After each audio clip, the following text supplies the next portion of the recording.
आज 30 जून है और आज पूरे झारखंड में हूल दिवस मनाया जा रहा है। इसे हूल क्रांति या फिर संथाल विद्रोह भी कहते हैं। आदिवासी इस दिन को अपने संघर्ष और अंग्रेजों के द्वारा मारे गए अपने 20,000 लोगों की याद में मनाते हैं। जैसा कि शब्दों से स्पष्ट हो रहा है, यह विद्रोह आदिवासियों की संघर्ष गाथा और उनके बलिदान को आजादी की लड़ाई में अंग्रेजों के छक्के छुड़ाने वाले नायकों को याद करने का खास दिन है। पूरे झारखंड में रण बांकुरे, सिद्धो कान्हो और चांद भैरव को याद करते हुए अंग्रेजी हुकूमत के खिलाफ विद्रोह के प्रतीक के तौर पर हूल दिवस मनाया जा रहा है। झारखंड के मुख्यमंत्री हेमंत सोरेन, पूर्व मुख्यमंत्री बाबूलाल मरांडी ने इस मौके पर शहीदों को नमन करते हुए राज्यवासियों से उनके आदर्शों को अपनाने का आह्वान किया है। हूल संथाली भाषा का शब्द है जिसका मतलब होता है विद्रोह। 30 जून 1855 को झारखंड के आदिवासियों ने अंग्रेजी हुकूमत के अत्याचार के खिलाफ पहली बार विद्रोह का बिगुल फूंका। इस दिन 400 गांवों के 50,000 लोगों ने साहिबगंज के भोगनाडीह गांव पहुंचकर अंग्रेजों से आमने सामने की जंग का ऐलान कर दिया। संथालों ने आदिवासी भाइयों सिद्धो कान्हो और चांद भैरव के नेतृत्व में तब मालगुजारी नहीं देने और अंग्रेज हमारी माटी छोड़ो का जोर शोर से ऐलान किया। अंग्रेजों ने तब संथाल विद्रोहियों से घबराकर उनका दमन शुरू कर दिया। इसके विरोध में आदिवासियों ने अंग्रेजी सरकार की ओर से आए जमींदारों और सिपाहियों को मौत के घाट उतार दिया। तब विद्रोहियों को सबक सिखाने के लिए अंग्रेजों ने क्रूरता की सारी हदें पार कर दी। चांद और भैरव को अंग्रेजों ने मार डाला। इसके बाद सिद्धो और कान्हो को भोगनाडीह में ही पेड़ से लटकाकर 26 जुलाई 1955 को फांसी दे दी गई।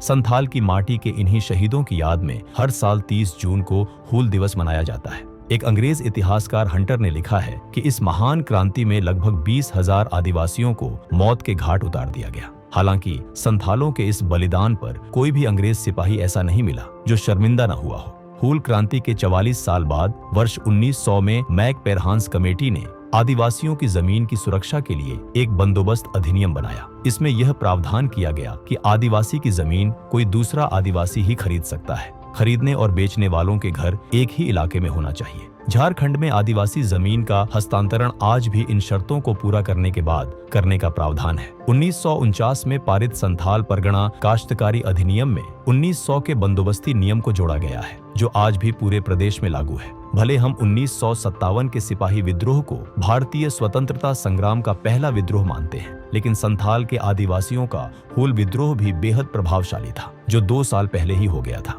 तब संथाल विद्रोह मुट्ठी भर आदिवासियों ने शुरू किया जो बाद में जन आंदोलन बन गया। संथालियों ने अपने परंपरागत हथियारों के दम पर ही ब्रिटिश सेना को पस्त कर दिया था। 1985 के संथाल विद्रोह में 50,000 से अधिक लोगों ने अंग्रेजों हमारी माटी छोड़ो का आह्वान किया था। हूल क्रांति से पहले बंगाल प्रेसिडेंसी के अंदर आने वाला यह क्षेत्र काफी दुर्गम दुरूह था, जहां पहाड़ों और घने जंगलों के कारण दिन में भी आना जाना आसान नहीं था। यहीं से आदिवासियों ने विद्रोह का बिगुल फूंका था। वर्तमान में संथाल परगना के नाम से जाना जाने वाला यह क्षेत्र पहाड़ की तलहटी में रहने वाले पहाड़ियां समुदाय बहुल था। यहाँ के लोग तब जंगल झाड़ियों को काटकर खेती योग्य बनाते और उसे अपनी जमीन समझते थे।